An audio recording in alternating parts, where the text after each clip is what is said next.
Boa tarde, pessoal, tudo bem com vocês? Hoje utilizarei esse recurso aqui para explicar o nosso conteúdo da nossa aula, tá bom? Falarei sobre um grupo de pensadores contemporâneos a Sócrates e Platão. Esses pensadores eram os sofistas, tá bom? Quando nós pensarmos em sofistas, nós temos que pensar em algumas características. Primeira, relativização da verdade, oratória, retórica e democracia. Ok, pessoal?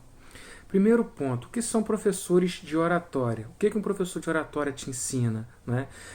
O professor de oratória ensina ao aluno a falar de forma clara, ok? E falar de forma que as pessoas entendam o que você está dizendo. Já a retórica está relacionado à capacidade de gerar convencimento. Tá? Então, quando eu falo de retórica e oratória, eu estou falando na possibilidade de falar bem e me fazer entender. Ok? Além de falar bem e me fazer entender, eu tenho que gerar convencimento. Ok, pessoal?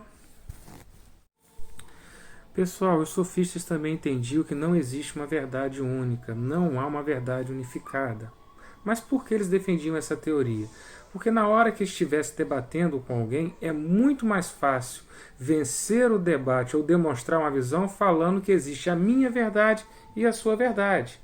Sendo assim, eu nunca estarei errado, ok? Eu sempre estarei certo. Então, além de uma ideologia de não acreditar que existe uma verdade, é uma estratégia adotada nos debates. Tá? Tanto é que tem um sofista importante chamado Protágoras que ele diz o seguinte, a principal frase dele é: o homem é a medida de todas as coisas.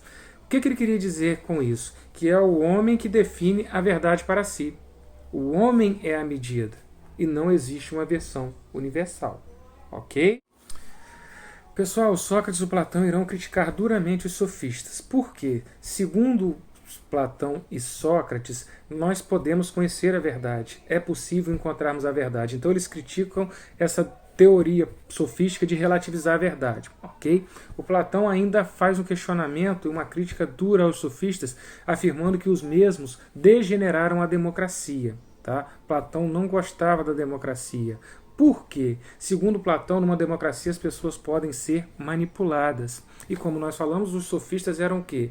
Professores de retórica e oratória que ensinavam as pessoas a falarem bem, se expressarem bem, com o intuito de convencer. Ok? Então essas pessoas, além de convencer, elas poderiam manipular o público. Então Platão não era um defensor por conta disso. Porque numa democracia as pessoas podem ser manipuladas e haviam pessoas treinadas para manipularem. Pessoal, quando nós falamos de democracia ateniense, é importante a gente destacar o seguinte.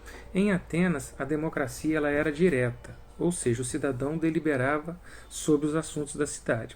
Porém, era considerado cidadão quem? Maior de 21 anos, filho de pai e mãe ateniense, ter prestado serviço militar. Mulheres, escravos e estrangeiros estavam fora da participação política. Por que eu estou falando isso? Porque quando eu falo que os sofistas eles eram professores de oratória, que eles ensinavam a falar bem, e de retórica, que essa fala deveria gerar o convencimento, eles estão preparando as pessoas para a participação política. Tá? E no debate, segundo eles, estaria com a verdade aquele que conseguisse convencer. Por isso que eles não falavam na verdade única, eles relativizavam a verdade. A verdade estava no poder de convencimento do orador. Tá? Então guardem isso. Por isso que é importante a gente ter essa percepção de que os sofistas estavam no contexto da democracia ateniense, porque eles preparavam as pessoas para participarem da vida política. Tá? Outro fator importante é a crítica que Platão e Sócrates fazem a eles. Né? Porque Platão e Sócrates defendiam que é possível chegarmos à verdade. Criticavam os sofistas justamente por eles relativizarem a verdade. Ok, pessoal? Por isso que é importante, quando nós pensarmos no pensamento sofístico, pensarmos em retórica, oratória, democracia e verdade relativa. Tá, pessoal? Que foi o que eu falei no primeiro vídeo. Fiquem com Deus, tudo de bom, uma ótima tarde.